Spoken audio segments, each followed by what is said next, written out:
എല്ലാവർക്കും കരങ്ങൾ ഉയർത്തി ഹല്ലേലൂയ പറയാം. കർത്താവ് അനുഗ്രഹിക്കട്ടെ. കടന്നു വന്ന എല്ലാവർക്കും ദൈവനാമത്തിൽ സ്നേഹവാനം. എല്ലാവരെയും കർത്താവ് അനുഗ്രഹിക്കട്ടെ. നമുക്ക് വളരെ പ്രാർത്ഥനയോടെ ആയിരിക്കാം. സ്തോത്രം. നമ്മുടെ ജീവിതത്തിൻ്റെ ചില പരാജയങ്ങളും വിജയങ്ങളും ഒക്കെ ഞാൻ ആരംഭത്തിൽ വന്ന സഹോദരന്മാരോട് ചില കാര്യങ്ങളൊക്കെ ഞാൻ പറഞ്ഞു. നമ്മളൊന്നാമത് മനസ്സിലാക്കേണ്ടത് നമ്മുടെ ശക്തി, നമ്മുടെ അറിവ്, നമ്മുടെ കഴിവ്, നമ്മുടെ പഠിത്തം, നമ്മുടെ വിദ്യാഭ്യാസം, ഈ സിസ്റ്റമെല്ലാം പരാജയപ്പെടും. ഇതെല്ലാം ശിഷ്യന്മാർക്ക് ബോട്ട് ഓടിക്കാൻ അറിയാം, ബോട്ട് ഓടിക്കാനായിട്ട് അറിയാം. അതിനുള്ള പഠിപ്പ് അവർക്കുണ്ട്. ചെറുപ്പം തൊട്ട് അവരെ കടലിൽ മീൻപിടുത്തക്കാരായതുകൊണ്ട് പരിചയമുണ്ട്, സ്തോത്രം ഒക്കെ ഉണ്ട്. പക്ഷെ കൊടുങ്കാറ്റ് വന്നപ്പോൾ അവർക്ക് മുമ്പോട്ട് പോകാൻ കഴിഞ്ഞില്ല. അതിനൊരു കാര്യം മനസ്സിലാക്കി, നമ്മുടെ പഠിത്തം കൊണ്ട് ചില സ്റ്റേജ് കടക്കാൻ നമുക്ക് കഴിയില്ല. പഠിത്തമില്ലാഞ്ഞിട്ടാ. ചെറുപ്പം തൊട്ട് ബോട്ട് ഓടിച്ച പുള്ളികളാ, ചെറുപ്പം തൊട്ട് കടലിൽ കിടന്ന് എല്ലാം പഠിച്ചവരാ, അവർക്ക് പറ്റിയില്ല. അപ്പം അതുകൊണ്ട് ഞാനൊരു കാര്യം പറയാം, കഴിവൊക്കെ ഉണ്ടായിരിക്കാം, പക്ഷെ ചില സ്ഥാനത്ത് വിജയിക്കത്തില്ല. സ്തോത്രം. അതിന് കർത്താവിനെ തന്നെ കൂട്ടുപിടിച്ചാലേ പറ്റും. സ്തോത്രം. മനസ്സിലായോ? അമ്മേ. ഇനി എൻ്റെ കാരണം കൂടെ പറയാം. 2 കാരണങ്ങളാ.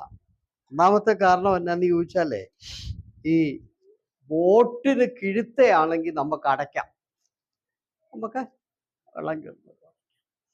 പിന്നെ അറിയാൻ മേലാഞ്ഞിട്ടാണെങ്കിൽ അറിയാവുന്ന ഒരാളെ കയറ്റിയിരുത്താം, മറ്റേ പുള്ളിയോട് മാറാൻ പറയാം. അതുമല്ല.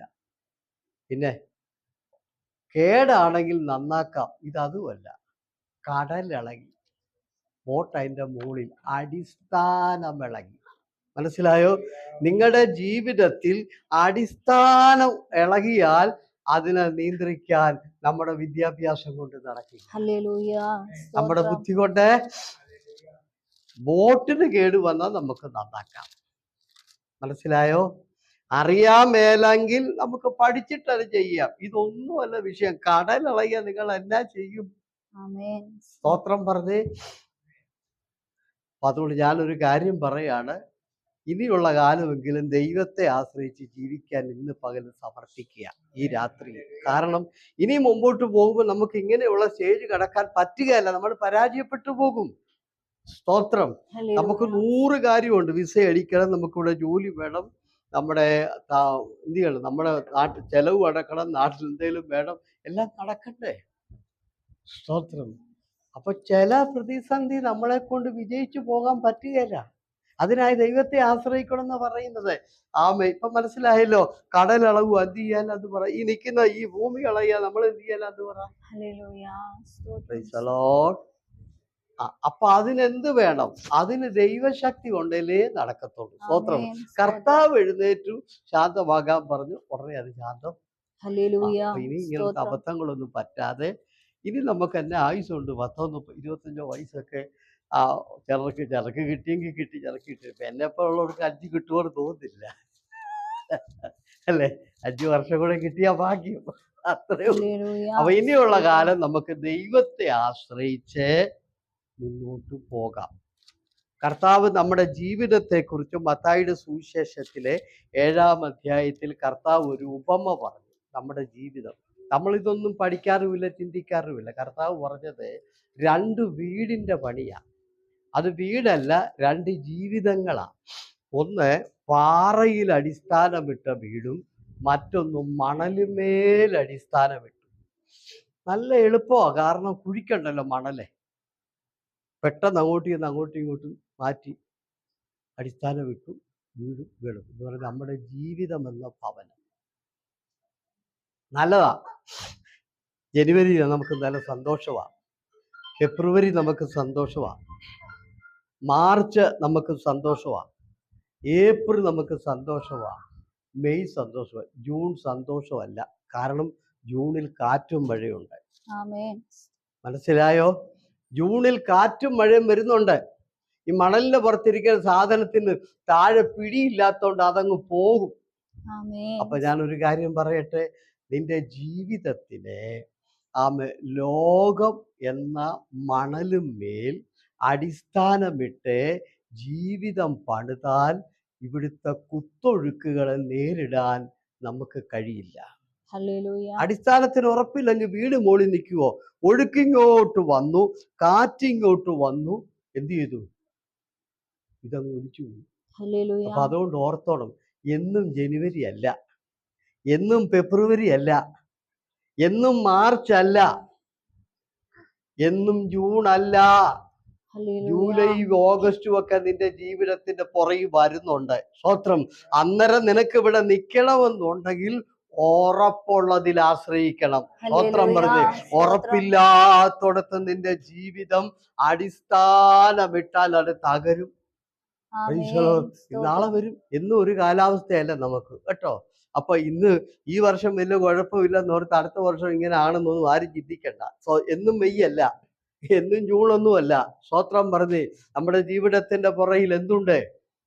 പ്രതികൂസന്ധിയുടെ കാലമുണ്ട്, വലിയ പ്രതികൂലത്തിന്റെ കാലമുണ്ട്. അടമഴയുടെയും കാറ്റിന്റെയും വലിയ പ്രതിസന്ധിയുടെയും വലിയ ഇളക്കത്തിന്റെ ഒക്കെ കാലം വരുമ്പോൾ ഉറപ്പും ഉള്ളിടത്ത് നിന്നാലേ വീഴാതിരിക്കത്തുള്ളൂ. ഹല്ലേലൂയ പറഞ്ഞേ.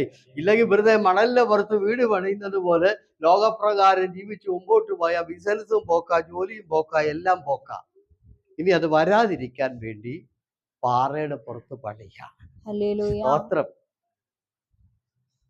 ആദ്യമൊക്കെ നല്ല ലാഭമാണ് നമുക്ക്. ലാഭം എന്നാന്ന് ചോദിച്ചാല് ഈ പാറയുടെ പുറത്ത് പണിയാൻ ഇച്ചിരി ബുദ്ധിമുട്ടാണ്. കാരണം ഈ മണ്ണ് മാന്തി അത് പാറ കണ്ടെത്തണം, അവിടെ നിന്ന് പണിത് കൊള്ളണം, പൈസയും കൂടുതലാ, ഇച്ചിരി ബുദ്ധിമുട്ടുമാണ്. എന്നാൽ മറ്റതങ്ങനല്ല.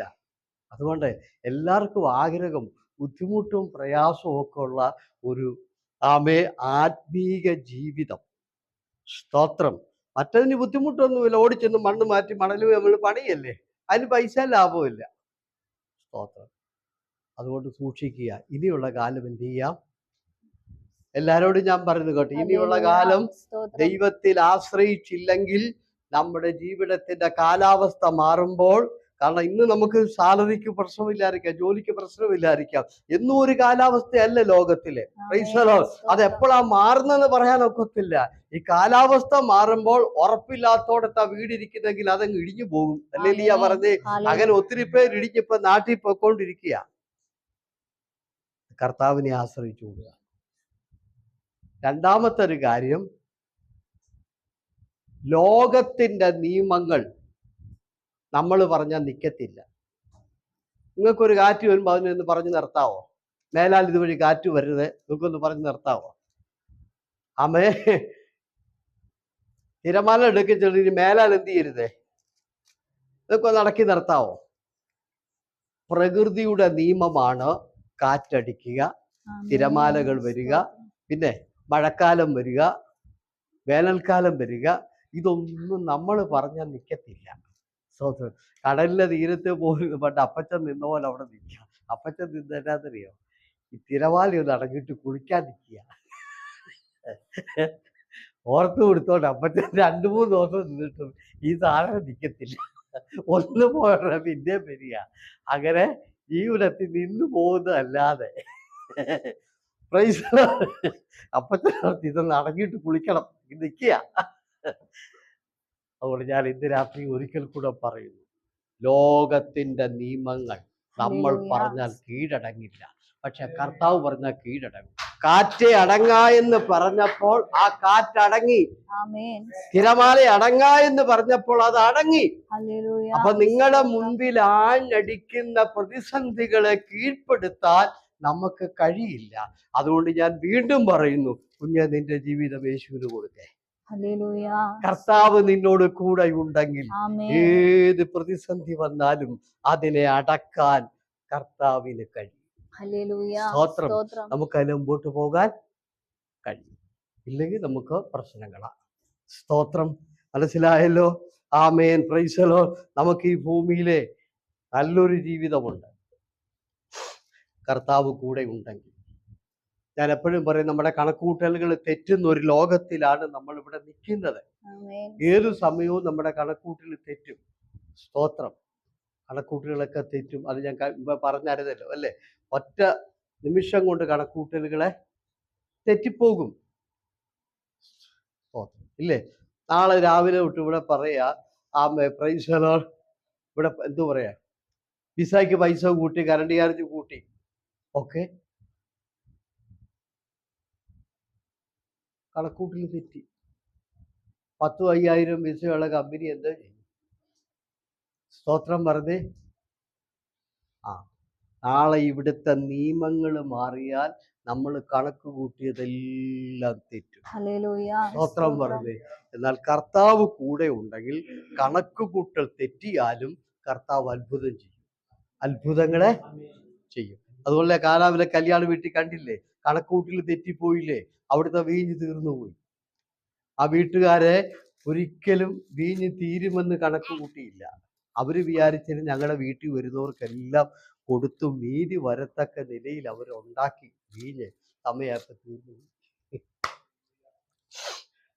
കർത്താവ് അവിടെ അത്ഭുതം ചെയ്തു. പച്ചവെള്ളത്തെ നിങ്ങളുടെ ജീവിതത്തിൽ ഇങ്ങനെയാ. സ്തോത്രം. നിങ്ങളുടെ കണക്കുകൂട്ടൽ തെറ്റുമ്പോൾ കർത്താവ് കൂടെ ഉണ്ടെങ്കിൽ നിങ്ങൾക്ക് അത്ഭുതകരമായ ദൈവത്തിന്റെ പ്രവൃത്തി ആ വിഷയത്തിൽ വിടുതൽ തന്നിരിക്കും. സ്തോത്രം പറഞ്ഞ് തയ്യാറാണോ? ഇന്ന് രാത്രിയിൽ കർത്താവിനെ ഇങ്ങനെ ക്വസ്റ്റ്യൻ ചെയ്യാൻ വേണ്ടി പരീക്ഷന്മാരെ ഒരു നാണയത്തൊട്ട് ഇങ്ങനെ കാണിച്ചു. എന്നിട്ട് ചോദിച്ചു, ഗുരു ഇതിന്റെ ചിഹ്നം എന്താണ്? അപ്പൊ 2 ചിഹ്നമുണ്ട് അതിനകത്ത്. Price the Lord. ഒരു വശത്ത് ഒരു ചിഹ്നം, മറുവശത്ത് നമ്മുടെ എല്ലാ നോട്ടിലും ഉണ്ടല്ലോ. അപ്പൊ ഇവരെ കർത്താവിനെ കൊടുക്കാനാണ് ചോദിച്ചത്. അവർ ചോദിച്ചത് ഇങ്ങനെയാണ്, കർത്താവ് പറഞ്ഞു ഇതിന്റെ ചിഹ്നം കൈസറുടേതാ, അവിടുത്തെ രാജാവിന്റെ ചിഹ്നം. കൈസർക്കുള്ളത് കൈസർക്ക് കൊടുക്കേ, കർത്താവ് പറഞ്ഞു. ദൈവത്തിനുള്ളത് ദൈവത്തിന് പറ്റുമോ? പൈസ ദശാംശം കൊടുക്കുന്ന കാര്യമല്ല. നീ അത് മേടിച്ചാലും തലയാട്ടാതിരിക്കട്ടെ. നീ ഭാഷ ഞങ്ങളെ കൊണ്ട് ദശാംശം ഇരിക്കാനുള്ള പ്ലാൻ നോക്കട്ടല്ലേ. ദൈവത്തിനുള്ളത് ദൈവത്തിന്, കൈസർക്കുള്ളത് കൈസർക്ക്. നാണയത്തിൽ കാണുന്ന ചിഹ്നം ദൈവത്തിന്, പക്ഷെ ഇതോടെ തമ്പുരാന്റെയാ. ഇതില് ഇതാരുടേതാ? വരുവിൻ, നാം നമ്മുടെ സാദൃശ്യത്തിലും സ്വരൂപത്തിലും കുഞ്ഞെ ഈ കാണുന്ന സാദൃശ്യമോടെ തമ്പുരാന്റെയാ, അത് കർത്താവിന് കൊടുക്കണം. അതാ കർത്താവ് പറഞ്ഞ്, കൈസർക്കുള്ളത് കൊടുത്ത എനിക്ക് എതിർപ്പൊന്നുമില്ല, എനിക്ക് എന്നെടുക്കാതെ കൈസർക്കുള്ളത് കൈസർക്ക് കൊടുക്കും. പക്ഷെ നീ ആരുടേതാണെന്നറിയാവോ? നീ കൈസരുടേതല്ല, അതെന്റെ കൈ കൊണ്ടുണ്ടാക്കിയതാ, അതെന്റെ രൂപമാണ്, അതെന്റെ സാദൃശ്യമാണ്. അതുകൊണ്ട് കൈസർക്കുള്ളത് കൈസർക്ക് കൊടുക്കുക, ദൈവത്തിനുള്ളത് ദൈവത്തിന്. അതുകൊണ്ട് നീ ദൈവത്തിന്റെ വകയാ. ഞാൻ മുമ്പേ പറഞ്ഞില്ലേ, സ്തോത്രം. ജീവന്റെ 72 മൈല് ഒരു മണിക്കൂറിൽ രക്തം ഇതിനകത്തോട് ഓടുന്നുണ്ട്. നിങ്ങൾക്കറിയാമോ? അതിൽ ഒരു ഞരമ്പിൽ രക്തം ഓടാതിരുന്നാൽ അത് ബ്ലോക്കാകും. ബ്ലോക്കായി കഴിഞ്ഞാൽ മുമ്പോട്ട് വരുമ്പോൾ അത് നമ്മുടെ കാല് വരയ്ക്കുന്നു, കൈ വരയ്ക്കുന്നു, ചിലരുടെ വിരല് മാത്രം വരച്ചു. കാരണം അങ്ങോട്ടുള്ള രക്തോട്ടം പോയി. സ്തോത്രം. ഹല്ലേലൂയ. അങ്ങനെ അത് മൊത്തം പോയി കഴിയും, പിന്നെ ആ ഒരു സൈഡ് അങ്ങ് പോക്കാം. Price the Lord. ഓർക്കണം, 72 മൈലുകളോളം നിന്റെ ശരീരത്തിൽ കൂടി രക്തം ഓടിക്കൊണ്ടിരിക്കുന്നു. ഇത് ശക്തി എവിടെന്നാ? ഒടേതമ്പുരാന്റെ ജീവന്റെ ശക്തിയാണ് ഈ ഞരമ്പിനകത്തൂടെ ബ്ലഡ് പാസ് ചെയ്ത് പോകുന്നത്. നമ്മൾ ആരും ഇതിന് ഊർജം കുത്തിവെക്കുന്നില്ല. അത്രത്തോളം ദൈവത്തിന്റെ ജീവന്റെ ശക്തിയാണ് ഇപ്പോഴും കസേരയിൽ ഇരിക്കുന്നത്. ഹല്ലേലൂയ പറഞ്ഞേ. ഓർത്തോളം, ഞാൻ ഇവിടുന്ന് രാവിലെ എഴുന്നേക്കാനുള്ള കാരണം ഒടേതമ്പുരാന്റെ ജീവന്റെ ശക്തിയുടെ പവറാണ്. അതില്ലെങ്കിൽ കറണ്ട് അടയ്ക്കുന്ന പോലെ മാസം മാസം ഇതിന്റെ ഫീസ് അടയ്ക്കുന്നുണ്ടോ? സ്തോത്രം പറഞ്ഞ് ഞാൻ ഇന്നലെ ഇവരോട് ചോദിച്ചൊരു ചോദ്യമുണ്ട്. ഒരു ചെറിയൊരു പമ്പ്, ചെറിയ പമ്പ്, ഒരു വലുതിലേക്ക് പോകണ്ട, ചെറുതിലേക്ക് പോകും. ഒരു ചെറിയ മോട്ടർ, 10,000, 4,000, 5,000 രൂപയുടെ ഒരു മോട്ടർ, വെള്ളം അടിക്കുന്ന ഒരു മോട്ടർ നിങ്ങൾ വീട്ടിൽ മേടിച്ചു വെച്ച് ഒരു വർഷം കഴിയുമ്പോൾ, 2 വർഷമൊന്നും കുഴപ്പമില്ല കേട്ടോ, ഒരു 3-4 വർഷം കഴിയുമ്പോൾ റിപ്പയർ തുടങ്ങും. ഒരു 10 വർഷം അത് ഓടുമ്പോൾ നമ്മൾ ഒരു 7 പ്രാവശ്യം റിപ്പയർ ചെയ്യും. 10-25 എഞ്ചിനീയർമാർ കൂടിയിരുന്ന് സെറ്റ് ചെയ്ത ഒരു മോട്ടർ 10 വർഷം ഓടുമ്പോൾ ഒരു 5-6 പ്രാവശ്യം ഇവര് റിപ്പയർ ചെയ്യണം, വേണ്ടേ? സ്തോത്രം പറഞ്ഞേ.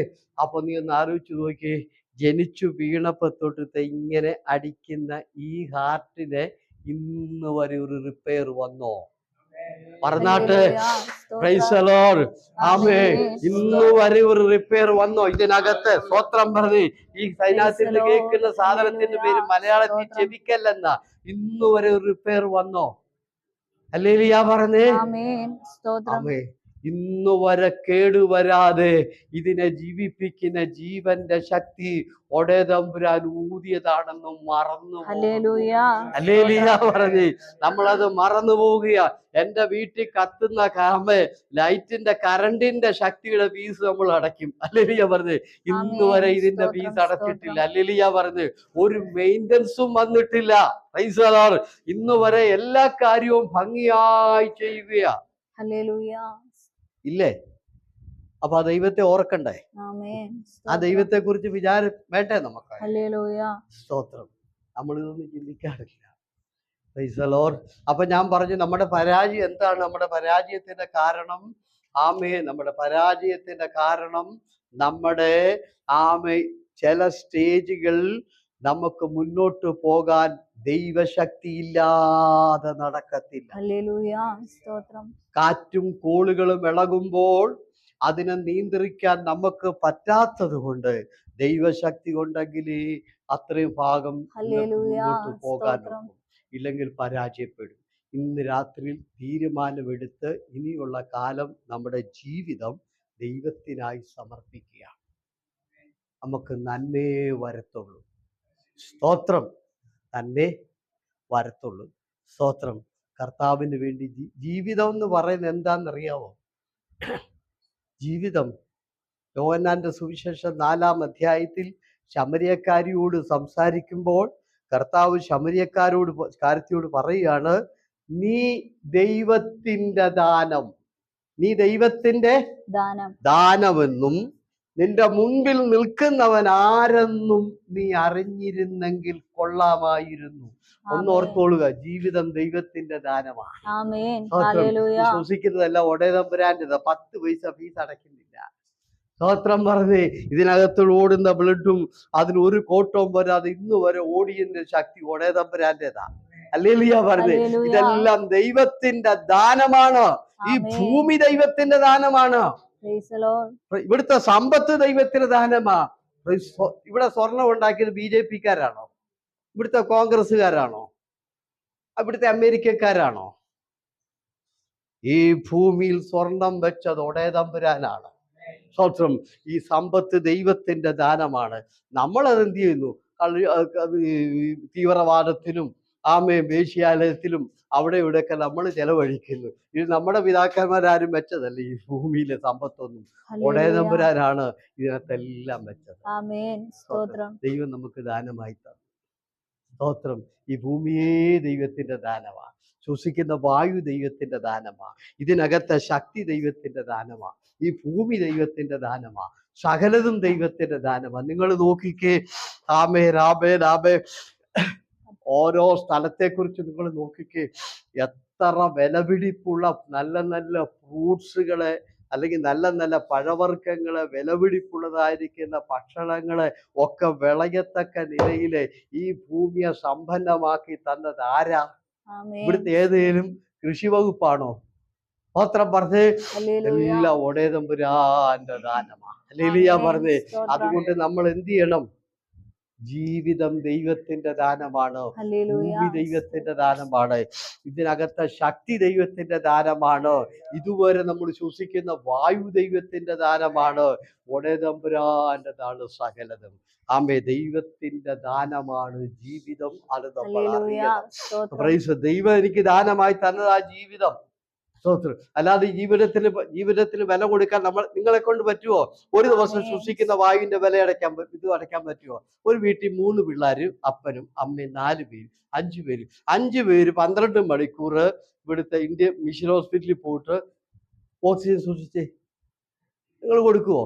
അങ്ങനെ 40 വയസ്സ് വരെ നിങ്ങൾ നോക്കിക്കേ. സ്തോത്രം പറഞ്ഞേ. Price the Lord. ജീവിതം ദൈവം തന്ന ദാനമാണ്. അതുകൊണ്ട് ദൈവത്തെ ഓർക്കണം. എല്ലാവരും ഒരു ഹല്ലേലൂയ പറഞ്ഞേ. വാ തുറന്ന് ദൈവത്തെ സ്തുതിച്ചേ. സ്തോത്രം. നമ്മൾ രാവിലെ എഴുന്നേറ്റ് എന്തുകൊണ്ടാ? നട്ടലിന്റെ ബലം കൊണ്ടല്ലേ. ഹല്ലേലൂയ പറഞ്ഞേ. ഈ സാധനം പുറകിലില്ലെങ്കിൽ നേരെ നിൽക്കുവോ? ഒരുത്തരും നിൽക്കത്തില്ല. സ്തോത്രം. നമ്മൾ ഓർക്കണം, ഇതിന്റെ ബലം കൊണ്ടല്ല നമ്മൾ ഇത്രത്തോളം നിന്നത്. അപ്പം ജീവിതം ദൈവത്തിന്റെ ദാനമാണെന്ന് നമ്മൾ അറിയുക. പിന്നെ ശമരിക്കാരത്തിയോട് പറഞ്ഞേ, നിന്റെ മുമ്പിൽ നിൽക്കുന്നവൻ ആരാണെന്ന് നീ അറിഞ്ഞിരുന്നെങ്കിൽ കൊള്ളാമായിരുന്നു. അതിന്റെ അർത്ഥം അറിയാവോ? മുമ്പിൽ നിൽക്കുന്ന ആരാ? യേശു. യേശു ആരാണെന്ന് അറിയുക. മനസ്സിലായി എന്ന് പറഞ്ഞ ഒറ്റ വാക്കിൽ പറയാം, ദൈവം ആരാണെന്ന് അറിയുക. നമ്മൾ അതിന് തിരക്കുന്നില്ലല്ലോ. ദൈവം ആരാണെന്നറിയാൻ നമ്മൾ ആഗ്രഹിക്കുന്നില്ല. നമുക്ക് അങ്ങനൊന്നും വേണ്ട. സ്തോത്രം. ദൈവം ആരാണെന്നറിയുന്നതാണ് ലോകത്തിലെ ഏറ്റവും വലിയ അറിവ്. ഹല്ലേലൂയ പറഞ്ഞേ. 2, നമ്മൾ ദൈവത്തിന്റെ ദാനമാണെന്നറിയുക. ഞാൻ ദൈവത്തിന്റെ ദാനമാണെന്നും ദൈവം ആരാണെന്നും ഈ 2 അറിവ് മതി മനുഷ്യൻ രക്ഷപ്പെടാൻ. സ്തോത്രം പറഞ്ഞേ. ഈ 2ഉം മനുഷ്യൻ ആഗ്രഹിക്കുന്നില്ല. ഒരു സംഭവം കൂടെ ഞാൻ പറഞ്ഞിട്ട് മെസ്സേജിലേക്ക് വരാം. സ്തോത്രം. യോനായുടെ പുസ്തകം എന്തിനാന്ന് ചോദിച്ചാല്, ഇന്ന് ദൈവമക്കൾ ഇവിടെ നിന്ന് സമർപ്പിച്ചിട്ടേ പോകാവുള്ളൂ കേട്ടോ. ദൈവത്തിന് വിട്ടുകൊടുത്തിട്ട് നിങ്ങളുടെ പരാജയങ്ങളും വിജയങ്ങളും നമ്മൾ പലപ്പോഴും ഓർക്കും, എന്താ ഞാനിങ്ങനെ പരാജയപ്പെടുന്നത്, എന്തുകൊണ്ടാണ് എനിക്ക് പ്രശ്നം ഉണ്ടാകുന്നത്. യോനായുടെ പുസ്തകം കിട്ടിയോ? അതിന്റെ 1-ാം അധ്യായത്തിന്റെ 4-ാമത്തെ വാക്യം തുടങ്ങി ഒന്ന് വായിച്ചേ. യഹോവയോ സമുദ്രത്തിൽ ഒരു പെരുങ്കാറ്റ് അടിപ്പിച്ചു, കപ്പൽ തകർന്നു പോകുവാൻ തക്കവണ്ണം സമുദ്രത്തിൽ വലിയൊരു കോൾ ഉണ്ടായി. കപ്പൽക്കാർ ഭയപ്പെട്ട് ഓരോരുത്തൻ താന്താന്റെ ദേവനോട് നിലവിളിച്ചു. കപ്പലിന് ഭാരം കുറയ്ക്കേണ്ടതിന് അവർ അതിലെ ചരക്ക് സമുദ്രത്തിൽ എറിഞ്ഞു കളഞ്ഞു. യോനായോ കപ്പലിന്റെ അടിത്തട്ടിൽ ഇറങ്ങിക്കിടന്ന് നല്ലവണ്ണം ഉറങ്ങുകയായിരുന്നു. യോന എന്ന് പറഞ്ഞൊരു പ്രവാചകനുണ്ടായി. അതാണ് യോനയുടെ പുസ്തകം. അദ്ദേഹത്തോട് ദൈവം പറഞ്ഞു, നീ ദിനവേ എന്ന് പറയുന്ന സ്ഥലത്ത് പോയി സുവിശേഷം പ്രസംഗിക്കണമെന്ന് പറഞ്ഞു. അവിടെ പാവം നിറഞ്ഞു നിൽക്കൊരു പട്ടണമാണ്. ഉടനെ അദ്ദേഹം പറഞ്ഞു, ഓക്കെ ഞാൻ പോകാം എന്ന് പറഞ്ഞ് അദ്ദേഹം അതനുസരിച്ച് പോകാൻ തയ്യാറെടുത്തു. സ്തോത്രം. ഇനി അടുത്ത നമ്മുടെ പ്രശ്നം, ദൈവം അദ്ദേഹത്തോട് സംസാരിച്ചു, ദിനവേക്ക് പോകണം. അതിൻ്റെ അർത്ഥം എന്താ? അതിൻ്റെ അർത്ഥം ദൈവം സംസാരിച്ചെന്നല്ല. അതിൻ്റെ അർത്ഥം അദ്ദേഹം ദൈവത്തോട് അടുത്തിരുന്നു. അതുകൊണ്ടാണ് ദൈവം സംസാരിച്ചത്. ദൈവം സംസാരിച്ചെന്ന് അർത്ഥമെങ്കിൽ നമ്മളോടൊക്കെ പറയണ്ടേ. നമ്മളോടൊക്കെ എന്താ ദൈവം സംസാരിക്കാത്തത്? നമ്മൾ അത്ര അടുത്തിട്ടില്ല. സ്തോത്രം. നമ്മൾ ദൈവത്തോട് എത്രത്തോളം അടുത്തിരിക്കുമോ അത്രത്തോളം ദൈവം നമ്മളോട് സ്തോത്രം. ദൈവത്തെ ആർക്കും അറിയാനും പഠിക്കാനും ഒന്നും പറ്റത്തില്ല. നമ്മൾ ശ്രമിക്കരുത്. കാരണം ദൈവം എന്ന് പറയുന്ന ഒരു സാധനം പഠിക്കാനോ അറിയാനോ ഒന്നും കഴിയത്തില്ല. കാരണം ആദിയുണ്ട് ഈ ഭൂമിയിൽ, ആദി. അത് ഇതുവരെ ശാസ്ത്രം കണ്ടുപിടിച്ചിട്ടില്ല. അതിന് തന്നെ സംശയം അവർ പറയുന്നത്. ആദി പല വിധത്തിലാണ് പൊട്ടിത്തെറിച്ചതാണെന്നും ഉൾക്ക വീണതാണെന്നും ഒക്കെ ഇവർ പറയുന്നത്. അത് തന്നെ ശാസ്ത്രത്തിന് ക്ലിയർ അല്ല. ഈ സൃഷ്ടിയെ കുറിച്ച് ചോദിച്ചാലും ക്ലിയർ അല്ല. ആദി ഏതാണ് പരിണമിച്ചെന്ന് ചോദിച്ചാൽ ആണാണോ പെണ്ണാണെന്ന് ചോദിച്ചാൽ അത് അവർക്ക് അറിയത്തില്ല. പരിണമിച്ചത് മാത്രം അറിയാം. അത് നമുക്ക് വിടാം. ആദിയുണ്ട്, ആദിക്ക് അപ്പുറത്തൊന്നുണ്ട്, അതിന്റെ പേര് അനാദി. അതിന്റെ അപ്പുറത്തൊന്നുണ്ട് അനന്തത. അതിന്റെ അപ്പുറത്തുള്ള ആളാ ദൈവം. ആ ദൈവത്തെ നമ്മളെങ്ങനെ പഠിക്കാനാ? ആദി പോലും പഠിക്കാൻ കഴിവില്ലാത്ത നമ്മള്, അനാദി എന്താന്ന് പോലും അറിയാൻ മേലാത്ത നമ്മള്, ആദിക്കും അനാദിക്കും അനന്തതയ്ക്കും അപ്പുറത്തുള്ള ദൈവത്തെ നമ്മൾ എങ്ങനെ പഠിക്കും? ആ ദൈവത്തെ നമ്മളെങ്ങനെ അറിയും? ഇത്രയുള്ള നമ്മുടെ തലച്ചോറ്. ഇത് വെച്ചോണ്ട് ആദിക്കും അനാദിക്കും അനന്തതയ്ക്കും അപ്പുറത്തുള്ള ദൈവത്തെ അറിയാൻ പറ്റും. എന്ന് പറഞ്ഞ ദൈവം ഉണ്ടെങ്കിൽ എൻ്റെ അടുത്തോട്ട് ഇറങ്ങി വരട്ടെ, ഉണ്ടെങ്കിൽ എൻ്റെ വീട്ടിലോട്ട് എന്നോടെ എൻ്റെ കുഞ്ഞാ, നിന്റെ ഇത്രയും വട്ടമുള്ള തലച്ചോറിനകത്ത് പുള്ളിക്ക് ഇറങ്ങി വരാൻ പറ്റുകയില്ല. ആദിക്കും അനാദിക്കും അനന്തതയ്ക്കും അപ്പുറത്ത് അന്തമില്ലാതിരിക്കുന്ന ദൈവത്തെ അത് തന്നെയല്ല, നമ്മുടെ തലച്ചോറിനകത്ത് ഇറങ്ങി വന്നിട്ട് പുള്ളിക്ക് നാം വെളിപ്പെടുത്തി തരേണ്ട നിർബന്ധമൊന്നും പുള്ളിക്കില്ല. നിനക്ക് വിശ്വാസം ഉണ്ടെ വിശ്വസിച്ചാൽ മതി. ഇല്ല ഇല്ല, എന്ത് ചെയ്യണ്ട. ഒരു വാക്യം ഇപ്പൊ വായിച്ചു കേൾപ്പിക്കാം. ഇയ്യോബ് 11:7. ഇയ്യോബ് 11:7.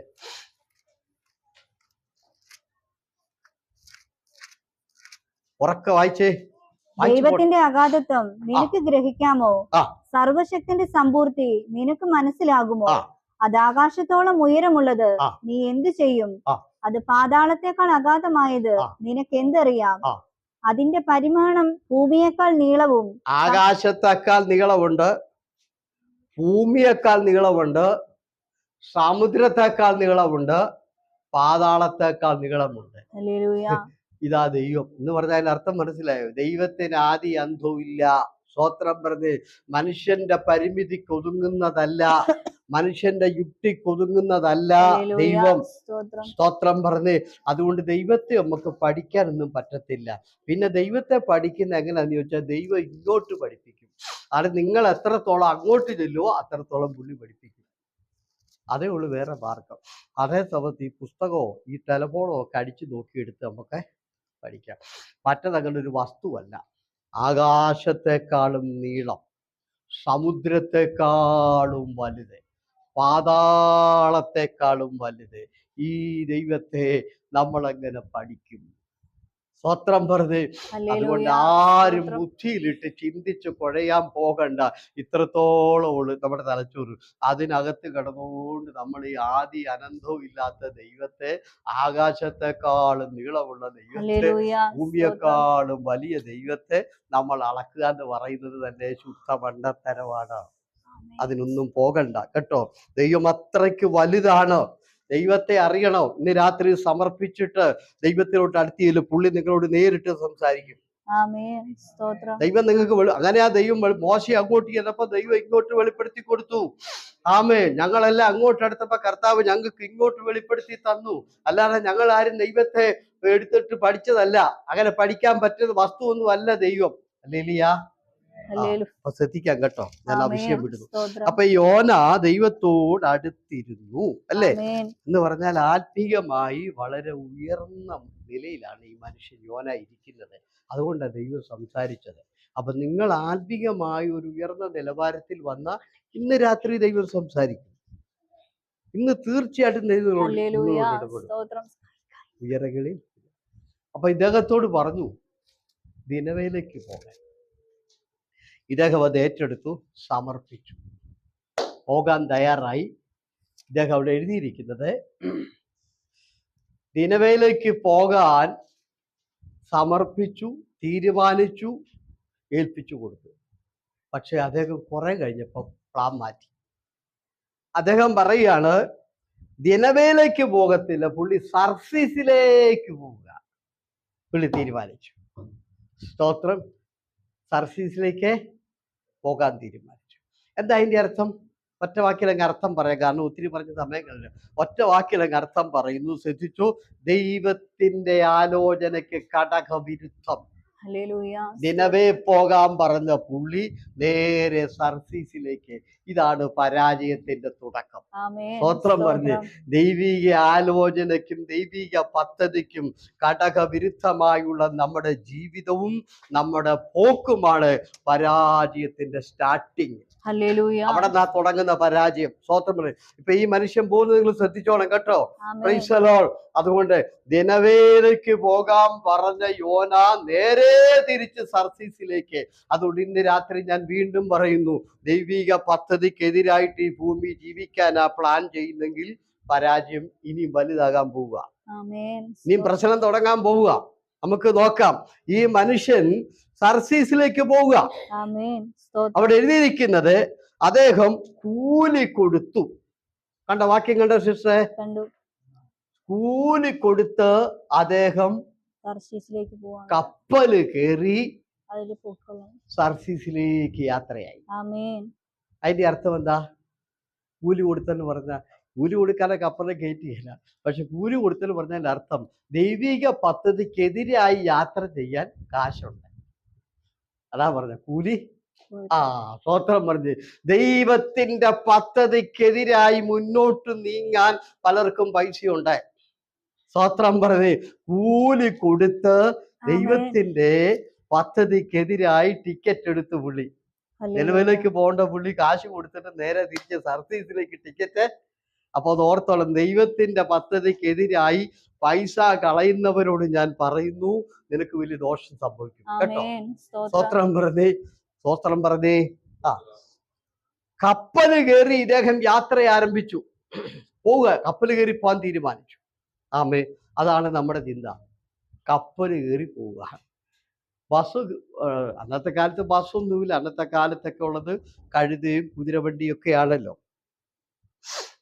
ഇദ്ദേഹം കപ്പല് കയറി യാത്രയായി. അവിടെ എന്താ നമുക്ക് പഠിക്കാനുള്ളത്? അവിടെ നമുക്ക് പഠിക്കാനുള്ള വെള്ളം കിടക്കുന്ന ഇവിടെയാ. വെള്ളം കിടക്കുന്ന താഴ്ചയിലാണ്, കുഴിയിലാണ്. ഇദ്ദേഹം എങ്ങോട്ടാ പോകുന്നത്? താഴ്ചയിലേക്ക്. കപ്പല് കയറാൻ പോവുക, താഴോട്ട് പോവുക. സ്വത്രം പറഞ്ഞ് ദൈവത്തിന്റെ പദ്ധതിക്കെതിരായുള്ള യാത്രയുടെ തുടക്കം തന്നെ താഴ്ചയിലേക്ക്. ഹല്ലേലൂയ പറഞ്ഞേ. അതുകൊണ്ട് ഇന്ന് രാത്രി ഞാൻ വീണ്ടും പറയുന്നു, ദൈവത്തിന്റെ പദ്ധതിക്കെതിരായി മുന്നോട്ട് പോകാനാണ് പ്ലാനെങ്കിൽ ദൈവവൈതലേ, നിന്റെ ജീവിതം താഴോട്ട് പോവുക കേട്ടോ. താഴോട്ട് ആരംഭിക്കുക നിങ്ങളെ. ആമേ. ആ കപ്പല് കയറിയ ഭാഗം ഒന്ന് വായിച്ച സിസ്റ്ററെ. ആ ആ ആ ആ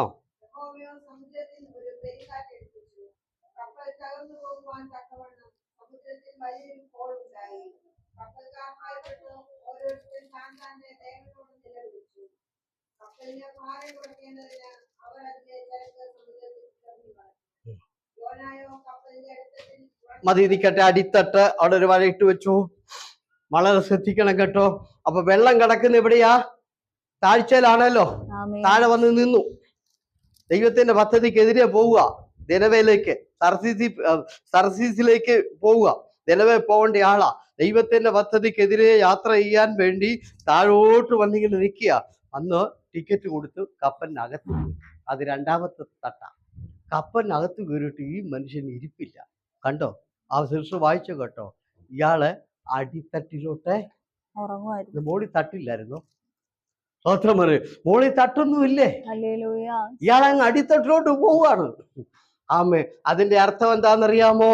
ദൈവ പദ്ധതിക്കെതിരെ യാത്ര ചെയ്യുന്നവരോട് ഞാൻ പറയട്ടെ, നിങ്ങൾ താഴോട്ടേ പോകത്തു, നിങ്ങൾ മുകളിലോട്ട് പോകില്ല. ഉറപ്പായും നിങ്ങൾ പോകില്ല. വെള്ളം കിടക്കുന്നിടത്തോട്ട് താണിറങ്ങി കപ്പലിനകത്തോട്ട് താണു കയറി. ഇപ്പൊ മൂന്നാമത്തെ സ്റ്റെപ്പ് അടിത്തട്ടിലോട്ട് പോയി. അടിത്തട്ടി ചെന്നപ്പോ പുള്ളിക്ക് സമാധാനം കിട്ടി. പുള്ളിക്ക് ഉറക്കം വന്നു. അവിടെ കിടന്ന് പുള്ളി ഇങ്ങനെ അതുകൊണ്ട് ഒരു കാര്യം ഓർക്കുന്നു, ഇന്നൊരു തീരുമാനം എടുത്തു. ഇനി ദൈവത്തിന്റെ പദ്ധതിക്കെതിരായുള്ള എന്റെ പോക്ക് ഇന്നിവിടെ അവസാനിപ്പിക്കുക. ഇനി ഞാൻ മേലാൽ അങ്ങനെ പോകത്തില്ല. അതാണ് അടിത്തട്ടിലോട്ടേ പോകത്തുള്ളൂ. അടിത്തട്ടി ചെല്ലുമ്പോ പുള്ളിക്ക് ഉറക്കം വന്നു. വേറെ ആർക്കും ആ കപ്പലുള്ളവർക്ക് ആർക്കും ഉറക്കമൊന്നും വരുന്നില്ല. കാരണം ഉടനെ ഒരു വലിയ കാറ്റൊക്കെ അടിച്ചു. ആമേ. കർത്താവ് ഈ കപ്പലിന് ഒരു വലിയ കാറ്റങ്ങ് അടിപ്പിച്ചു. ഈ യോന കാരണം ഈ കാറ്റൊക്കെ അടിക്കുന്നത്. അതുകൊണ്ട് ഒരു കാര്യം ഓർത്തു, ഈ ദൈവത്തിന്റെ പദ്ധതിക്കെതിരെ പോകുന്നവർ ചെന്ന് കയറുന്ന കുടുംബത്തിനും പ്രശ്നമാണ്. അവർ ചെന്ന് കയറുന്ന കമ്പനിക്കും പ്രശ്നം. ഇപ്പത്തെ ഈ പുള്ളി ചെന്ന് കയറിയ കപ്പലിനും പ്രശ്നമാണ്. ഇപ്പൊ ഈ ചെന്ന് കയറിയ കപ്പലിനും പ്രശ്നം. ആ കപ്പലിൽ ഉള്ളവർക്കെല്ലാം പ്രശ്നം. അവർക്കെല്ലാം അവരെല്ലാം പേടിച്ച് വേണം. കാരണം ഈ കാറ്റ് ആഞ്ഞടിച്ചിട്ട് കപ്പല് മുങ്ങാൻ തുടങ്ങുക. അതുകൊണ്ട് അങ്ങനെ ഒത്തിരി കപ്പല് പലരും മുക്കി. ദൈവഗണത്തിനെതിരെ യാത്ര ചെയ്ത് മുമ്പോട്ട് പോയി അനേക ഭവനങ്ങൾ നമ്മൾ കാരണം മുങ്ങി. ഇനിയെങ്കിലും നമ്മുടെ ഭാര്യയും മക്കളും ഒക്കെ മുങ്ങാതിരിക്കട്ടെ. സ്വത്രം പറഞ്ഞേ കാര്യം. ഇനിയെങ്കിലും നമ്മൾ ഇങ്ങനെയുള്ള പോക്ക് അങ്ങോട്ട് പോയാൽ കൂടെ ഉള്ളവരോട് മുങ്ങും. ഹല്ലേലൂയ പറഞ്ഞ് നമ്മൾ കേറുന്നോടും മുങ്ങും. അതുകൊണ്ട് ഇനി ഞാൻ അങ്ങ് സമർപ്പിച്ചേക്കാം. അല്ലെങ്കിൽ കൂടെ ഉള്ളവരില്ല. ഈ ഒരുത്തം കാരണം കപ്പൽ മൊത്തം, ആ കപ്പൽ കാറ്റടിച്ച ഭാഗം വായിച്ചു കേൾപ്പീര്. യഹോവയോ സമുദ്രത്തിൽ ഒരു പെരുങ്കാറ്റ് അടിപ്പിച്ചു. കണ്ടോ? കപ്പൽ തകർന്നു പോകുവാൻ തക്കവണ്ണം സമുദ്രത്തിൽ വലിയൊരു കോളുണ്ടായി. കപ്പൽക്കാർ ഭയപ്പെട്ട്. ഇവൻ ഒരുത്തം കാരണം ദൈവം കൊടുങ്കാറ്റ് അടിപ്പിക്കുക.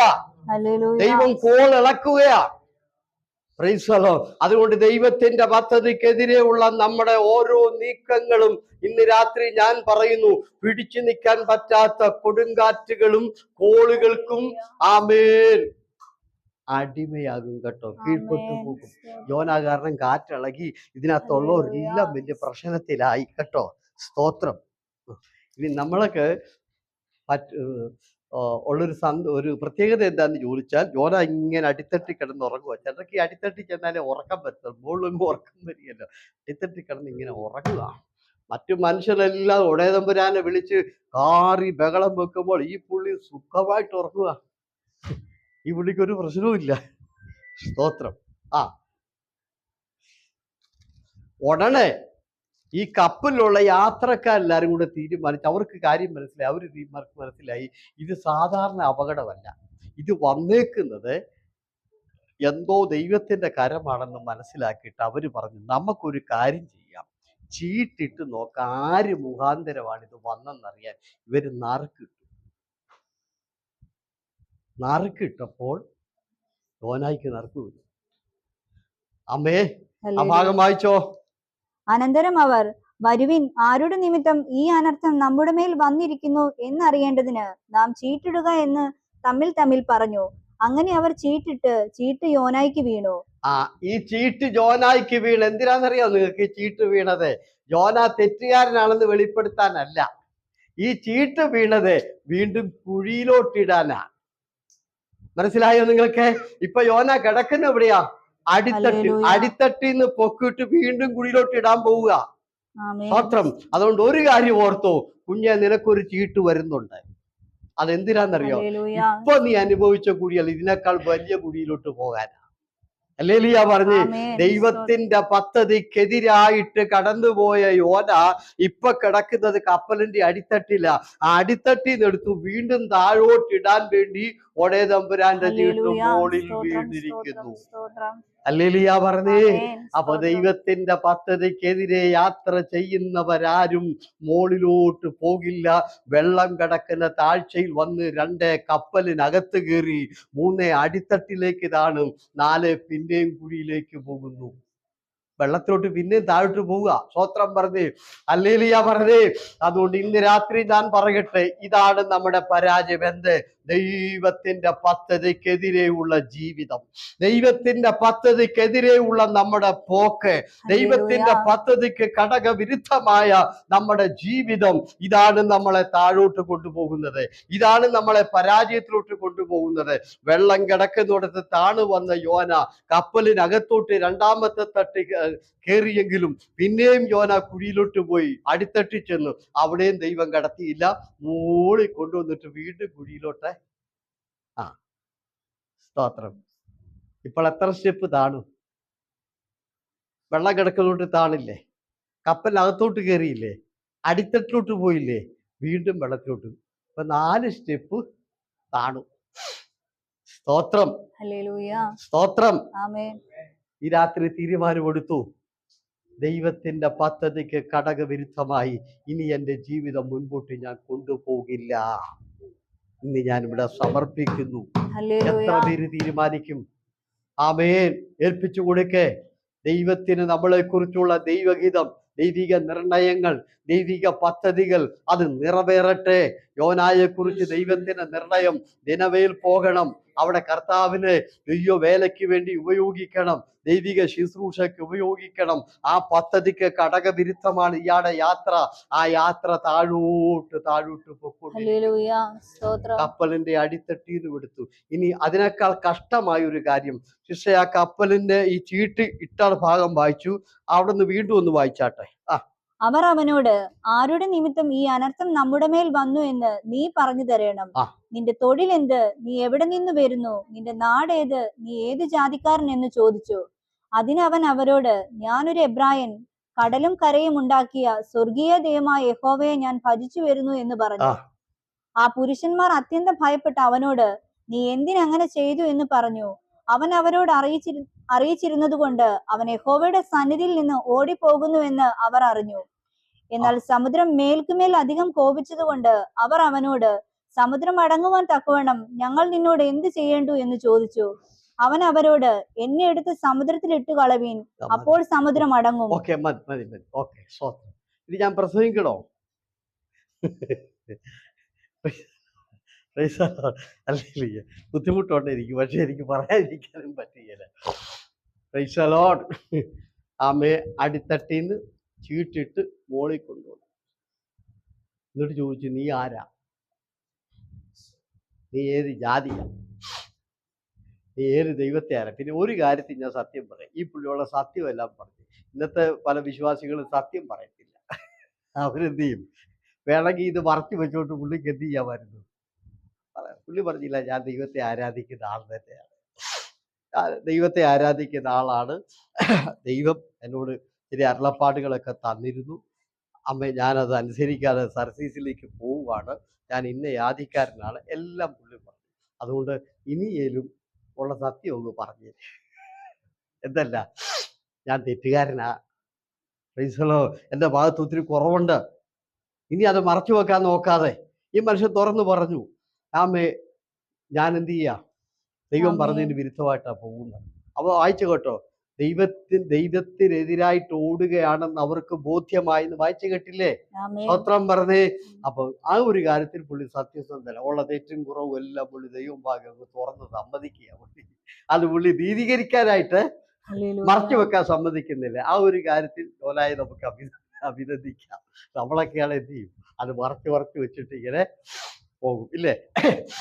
അപ്പം ജീവൻ പറഞ്ഞ മറുപടി കേട്ടോ, എന്നെ എടുത്ത് കടലിലോട്ട് ഇട്ടോളാൻ പറഞ്ഞു. കാരണം ഈ പുള്ളിക്കറിയാം ഞാൻ കാരണം ഇതെല്ലാം സംഭവിക്കുന്നത് എന്ന് പുള്ളിക്കറിയാം.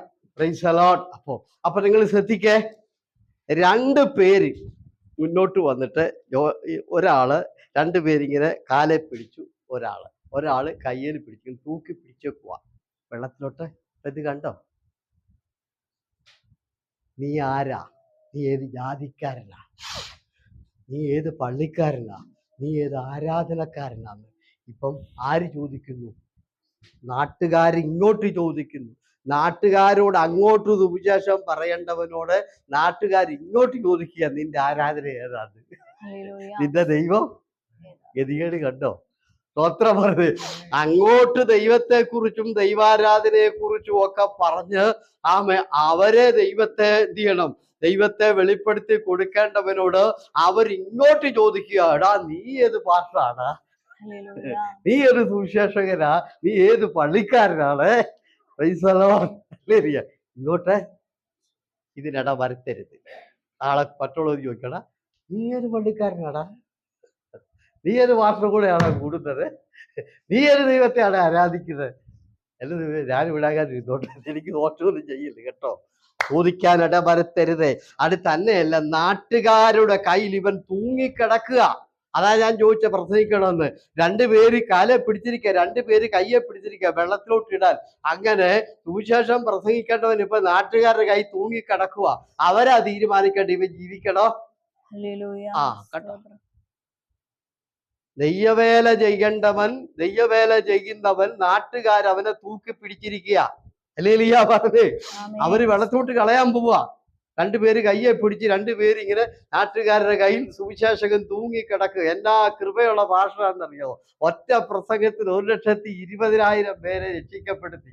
ആ കൃപയുള്ള പുള്ളി ഇപ്പൊ കിടക്കുന്നത് നാട്ടുകാരുടെ കയ്യില. അവരിങ്ങനെ തൂക്കി പിടിച്ചിരിക്കുക. കുഞ്ഞേ, ദൈവപദ്ധതിക്കെതിരായുള്ള നമ്മുടെ പോക്ക് നാട്ടുകാരുടെ കയ്യിൽ തൂങ്ങും. അതിനിട വരുത്തരുത്. ഹല്ലേലൂയ പറഞ്ഞേ. അതിനിട വരുത്തരുത് എന്ന് ഞാൻ പ്രത്യേകം ഓർപ്പിക്കുന്നു. അവിടെ നിൽക്കട്ടെ, ഞാൻ അടുത്ത പ്ലാനിലേക്ക് വരിക. ഓട്ടെ, ഈ മനുഷ്യൻ ഒരു പാവാണല്ലോ എന്നോർത്ത് ദൈവം വിട്ടില്ല. അടിത്തട്ടിന്ന് പൊക്കിക്കൊണ്ട് വന്നു 4ാമത് വീണ്ടും കുഴിയിലോട്ടിട്ടു. എന്നിട്ടും ദൈവം വിട്ടില്ല. ആ കുഴിക്കകത്തോട്ട് പോയപ്പോൾ അവിടെ എഴുതിയിരിക്കുന്ന ദൈവം ഒരു മത്സ്യത്തോട് കൽപ്പിച്ചു, വേഗം അവനെ വിഴുങ്ങാൻ പറഞ്ഞു. അവിടെ നിന്ന് 6ാമത് വീണ്ടും അവൻ എന്ത് ചെയ്തു? ആർക്കും വിടുവിക്കാൻ പറ്റാത്ത കുഴിയിലോട്ട് പോയി. സ്തോത്രം പറഞ്ഞേ.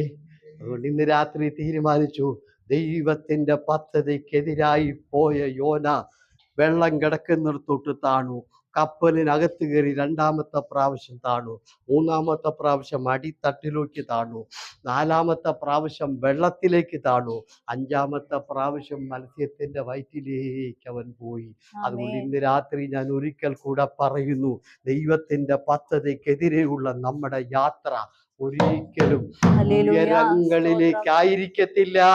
അത് പടിപടിയായി നമ്മളെ കൊണ്ടുപോകുന്നത് താഴ്ചയിലേക്കായിരിക്കും.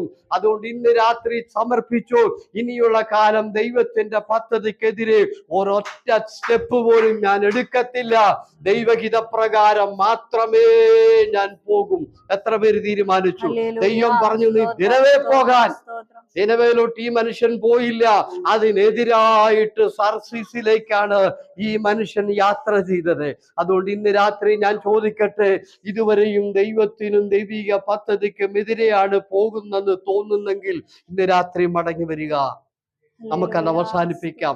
കാരണം താഴോട്ടേ പോകത്തുള്ളൂ. സ്തോത്രം പറഞ്ഞ് അടിത്തട്ടിന്ന് വീണ്ടും മത്സ്യത്തിന്റെ വയറ്റിലോട്ട് പോയി. നമുക്കറിയാമല്ലോ, നിങ്ങളുടെ വയറ്റിൽ ഏതെങ്കിലും ഒരു സാധനം ദഹിക്കാതെ കിടന്നാൽ നിങ്ങൾ അനുഭവിക്കുന്ന ബുദ്ധിമുട്ട് എത്ര വലുതാ. അങ്ങോട്ട് ഞാൻ പോകുന്നില്ല. പാവം പിടിച്ച മത്സ്യത്തിന് ഗ്രഹപ്പഴയായി. ഈ പാവിയെ വിഴുങ്ങിയത് ബോട്ടിലുള്ളവരെല്ലാം വേദനയായി. ഇനി ഈ സാധനം അനുഭവിച്ച വേദന കാരണം ഇവരോട്ട് ജാഗത്തുമില്ല, തന്നാകത്തുമില്ല. അവനെ ചോദോട്ട് അത് എത്ര മൈലിനാണ് ഓടിയെന്നറിയാമോ? സ്വത്രം അത് അതിനകത്ത് കിടന്ന് അനുഭവിച്ച വേദന നമുക്ക് പറഞ്ഞ് മനസ്സിലാക്കാൻ പറ്റത്തില്ല. അടുത്ത വായിച്ചേ. മത്സ്യത്തിന്റെ വയറ്റിൽ കിടന്നപ്പം യോന മത്സ്യത്തിന്റെ വയറ്റിൽ വെച്ച് തന്റെ ദൈവമായ യഹോവയോട് പ്രാർത്ഥിച്ചു പറഞ്ഞത് എന്തെന്നാൽ, ഞാൻ എന്റെ കഷ്ടത നിമിത്തം യഹോവയോട് നിലവിളിച്ചു, അവൻ എനിക്ക് ഉത്തരം അരുളി. ഞാൻ പാതാളത്തിന്റെ വയറ്റിൽ നിന്ന് അയ്യം വിളിച്ചു, നീ എന്റെ നിലവിളി കേട്ടു. നീ എന്നെ സമുദ്രമധ്യേ ആഴത്തിലിട്ട് കളഞ്ഞു. പ്രവാഹം എന്നെ ചുറ്റി ആഴത്തിലെ ഇട്ട് കളഞ്ഞു. ഒരു പടിയേലും മുകളിലോട്ട് പോയോ? ഒറ്റപ്പടി പോലും മുകളിലോട്ട് പോയിട്ടില്ല. ഇതുവരെ പുള്ളി പൊക്കോണ്ടിരിക്കുന്ന കുഴിയിലോട്ടാ. പക്ഷെ പുള്ളി ഒരു കാര്യം ചെയ്തു. ആ അഞ്ചാമത്തെ പ്രാവശ്യം ഈ മത്സ്യത്തിന്റെ വയറ്റിൽ ചെന്ന് കയറിയപ്പോ പുള്ളിക്ക് മനസ്സിലായി, ഇനി ഞാൻ താഴോട്ട് പോയാൽ ഈ ഭൂമി കാണത്തില്ല. അവിടെ വായിക്കുന്ന മത്സ്യത്തിന്റെ അകത്ത് കിടന്ന് പുള്ളി പ്രാർത്ഥിക്കാൻ തുടങ്ങി. അവിടെ കിടന്ന് പുള്ളി നിലവിളിക്കാൻ തുടങ്ങി. അവിടെ കിടന്നുകൊണ്ട് പുള്ളി ദൈവത്തോട് ഏറ്റു പറയാൻ തുടങ്ങി. അവിടെ കിടന്നുകൊണ്ട് പുള്ളി ദൈവത്തെ വിളിച്ച് പ്രാർത്ഥിക്കാൻ തുടങ്ങി. അന്നേരം ദൈവം അവിടെ നിന്ന് ഉയർത്താനും തുടങ്ങി. സ്വത്രം പറഞ്ഞേ, താഴോട്ട് പോയ മനുഷ്യനെ അവിടുന്ന് കർത്താവ് അന്നേരം ഉയർത്താൻ തുടങ്ങി. ഹല്ലേലൂയ പറഞ്ഞേ. അതുകൊണ്ട് ഇന്ന് രാത്രിയിൽ ഏറ്റു പറഞ്ഞു മടങ്ങി വരാൻ സമർപ്പിക്കുന്നെങ്കിൽ ഇവിടം തൊട്ട് നിനക്ക് ഉയർച്ചയാ. ഇവിടം തൊട്ട് നിനക്ക് ഉയർച്ചയാ. സ്തോത്രം പറഞ്ഞേ. ആമേ. ഒരിക്കലും ഉയർന്നു വരാൻ കഴിയാതെ വണ്ണം 5 പടിയോളം താണുപോയിരിക്കുകയായിരുന്നു. എവിടം വരെ താണെന്ന് ഞാൻ പറഞ്ഞു. കപ്പലിനകത്തുനിന്ന് വെള്ളം കിടക്കുന്നിടത്ത് താണിറങ്ങുന്നു. കപ്പലിനകത്തോട്ട് രണ്ടാമത്തെ പ്രാവശ്യം കയറുന്നു. മൂന്നാമത്തെ പ്രാവശ്യം അടിത്തട്ടിലോട്ട് പോകുന്നു. നാലാമത്തെ പ്രാവശ്യം വെള്ളത്തിലോട്ട് വീണ്ടും താഴുന്നു. അഞ്ചാമത്തെ പ്രാവശ്യം മത്സ്യത്തിന്റെ വയറ്റിലോട്ട് പോകുന്നു. ഈ 5 വട്ടം താണുപോയ യോന അവിടുന്ന് പൊങ്ങാൻ തുടങ്ങുന്നു. ഹല്ലേലൂയ പറഞ്ഞ്. എപ്പോഴാണ്? പ്രാർത്ഥിക്കാൻ തുടങ്ങിയപ്പോൾ. അതുകൊണ്ട് ഇതുവരെ നിന്റെ ബിസിനസ് താഴോട്ടാണെങ്കിൽ, നിന്റെ ജോലി താഴോട്ടാണെങ്കിൽ, നിന്റെ അനുഗ്രഹങ്ങളെല്ലാം താഴോട്ടാണെങ്കിൽ, നിന്റെ ജീവിതത്തിന് പുരോഗതിയില്ലാതെ ഓരോ സ്റ്റെപ്പുകളും നീ താഴോട്ടാ പോകുന്നെങ്കിൽ ഈ രാത്രി ദൈവവൈതലേ, താഴ്ചയെന്ന് മുകളിലോട്ട് വരാൻ ഒറ്റ മറുപടിയുള്ളൂ. ദൈവഹിതത്തിന് നിന്നെ സമർപ്പിക്കുക. ഇന്ന് തൊട്ട് ഞാൻ ദൈവഹിതം ചെയ്തോളാം. എന്നെ കുറിച്ചുള്ള ദൈവപദ്ധതി ഞാൻ നിവർത്തിക്കാൻ തയ്യാറാണ്. ഞാൻ അതിനുവേണ്ടി ഏൽപ്പിക്കുന്നു എന്ന് പറഞ്ഞ് ഈ രാത്രിയിൽ എത്ര പേര് സമർപ്പിക്കും? ഹല്ലേലൂയ പറഞ്ഞ് സ്തോത്രം പറഞ്ഞാട്ട്. ഇനി എന്റെ ജീവിതത്തിൽ ദൈവഹിതം വിട്ട് ഞാൻ ഒരു സ്റ്റെപ്പ് പോലും എടുക്കയില്ല. ഞാൻ എന്റെ ഒരു വശമേ പ്രസംഗിച്ചോളൂ, ബാക്കി കിടപ്പുണ്ട് കേട്ടോ. സമയമില്ലാത്തോണ്ടാ. കാരണം ഇത് ഈ മീൻ വിഴുങ്ങിയില്ലേ, ഈ മീൻ അനുഭവിച്ച വേദന ചില്ലറയൊന്നുമല്ല. ഛർദ്ദിക്കാൻ പറ്റുമോ? 10-80 കിലോ ഉള്ളവനകത്ത് കിടക്കുക.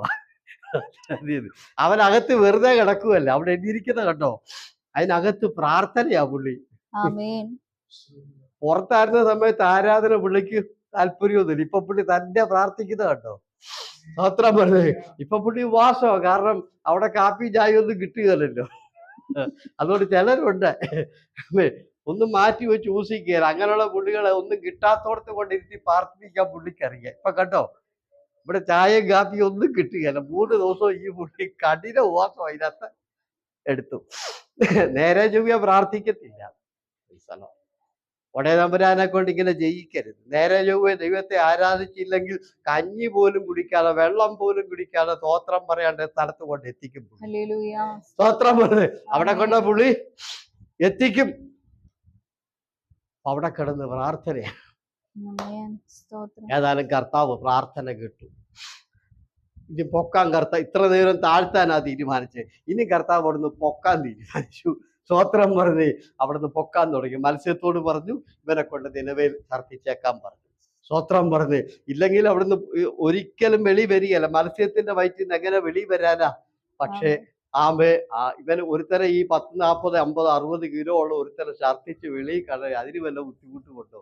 നമ്മൾ ഈ വല്ലപ്പോഴും ദഹിക്കാത്ത എന്തേലും അല്ലേ, ഒരു തവി കഞ്ഞിയോ വല്ലതും കുടിച്ച് അതൊന്ന് പുറത്ത് ഛർദ്ദിക്കാൻ നമ്മൾ അനുഭവിക്കുന്ന വേദന എത്ര വലുതാ.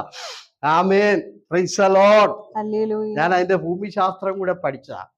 ഞാൻ അതിന്റെ ഭൂമിശാസ്ത്രം പഠിച്ചപ്പം ഈ നിനവേ എന്ന് പറയുന്ന സ്ഥലത്ത് ഈ സർസീസി പോയ പുള്ളിക്ക് വരാൻ വേണ്ടി നേരെ വരാനുള്ള പാത അവിടെ ഇല്ല. ഇന്നുണ്ട് കേട്ടോ. ഇന്ന് സൂയസ് കനാൽ തോടൊക്കെ വെട്ടി ഉണ്ടാക്കിയിട്ടുണ്ട്. അന്ന് അതില്ല.